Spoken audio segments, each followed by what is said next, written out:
Hello everyone.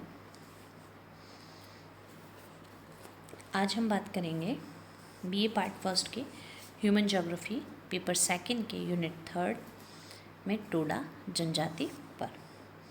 इससे पहले हमने लास्ट लेक्चर्स में भारत में निवास करने वाली जनजातियों में से भील और नागा के बारे में चर्चा की थी। तो टोडा जनजाति के बारे में अगर हम बात करें तो सबसे पहले बात करते हैं कि इनका हैबिटेट क्या है, अर्थात इनका निवास क्षेत्र कहाँ है। तो टोडा दक्षिणी भारत में नीलगिरी पर्वतांचलों में बसी हुई एक महत्वपूर्ण जनजाति है। इनका इतिहास बहुत ही प्राचीन और गौरवपूर्ण है। टोडा ही नीलगिरी के स्वामी भी रहे हैं, परंतु धीरे धीरे इनका अधिकार क्षेत्र कम होता चला गया। आजकल इनकी संख्या सिर्फ 2000 है। मध्य प्रदेश के गोंड, अरावली के भील, छोटा नागपुर के संथाल और नागालैंड के नागा लोगों की भांति इनका जीवन भी प्राकृतिक वातावरण के द्वारा ही निर्धारित होता है। इस जनजाति का अगर हम क्षेत्र देखें तो वो तमिलनाडु और केरल की सीमा समीपवर्ती जो नीलगिरी की पर्वतीय और पठारी भाग है वहाँ पर यह विस्तृत है। इनका निवास क्षेत्र टोडा नाद कहलाता है। मलयालम में नाद का अर्थ होता है इलाका या क्षेत्र। यहाँ पश्चिमी व पूर्वी घाट दोनों ही आकर मिलते हैं। इस क्षेत्र में तापमान वर्ष पर्यंत ऊंचा रहता है क्योंकि यह क्षेत्र विषुवत रेखा के बहुत अधिक निकट है और सागर के भी निकट है। यहाँ वर्षा 250 सेंटीमीटर तथा वृष्टि छाया वाले क्षेत्रों में 125 सेंटीमीटर तक होती है। पश्चिमी ढालों पर अधिक वर्षा के कारण घने वन है और पूर्वी ढालों पर और पठारी क्षेत्रों में अच्छी घासें उगती है जो पशुपालन के लिए सर्वोत्तम है। अगर हम इनकी शारीरिक रचना की बात करें तो ये बहुत सुंदर आकृति के सुडौल व सुगठित शरीर वाले होते हैं।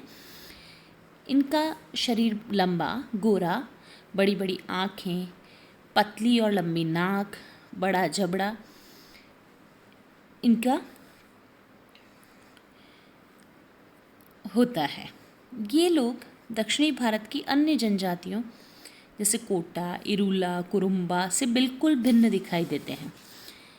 अगर हम इनके भोजन के बारे में बात करें तो हम कहेंगे कि टोडा लोग निरामिष भोजी या शाकाहारी होते हैं। भोजन में भैंस का दूध अर्थात भैंस संस्कृति इनकी महत्वपूर्ण विशेषता है। दही, मक्खन, जंगलों से इकट्ठा किया हुआ कंदमूल, व्यापार से प्राप्त चावल, मोटे अनाज, ताड़ का गुड़ और स्वयं उपार्जित आलू, शाक सब्जियां आदि इनका भोजन होता है। ये लोग केवल पूजा और उत्सवों के समय ही जो पशु बलि होती है उस समय मांस को खाते हैं, बाकी ये शाकाहारी होते हैं।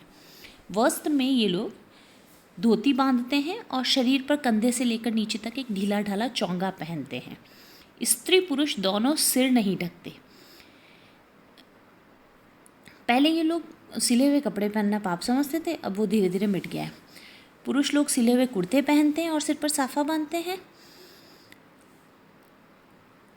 आभूषणों में स्त्रियां विभिन्न प्रकार के गिलट, चांदी के आभूषण जैसे झुमके, मूंगा, मालाएं, नाक में नथ, करधनी आदि पहनती हैं।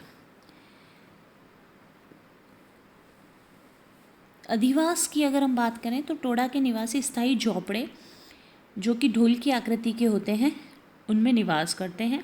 प्रत्येक परिवार वृक्षों की डालियों, बांस, ताड़, घास, फूस और पत्तों की सहायता से अर्ध ढोलनुमा झोपड़े बनाते हैं और उनमें निवास करते हैं। दरवाजे के ऊपर इनके 1 मीटर तक होती है जिसमें झुककर प्रवेश किया जाता है। तो टोडा इन्हें अर्श कहते हैं। सभी लोग इनमें जूते उतारकर और पांव धोकर ही प्रवेश करते हैं। इससे ये स्पष्ट होता है कि इनके आवास बहुत साफ सुथरे होते हैं।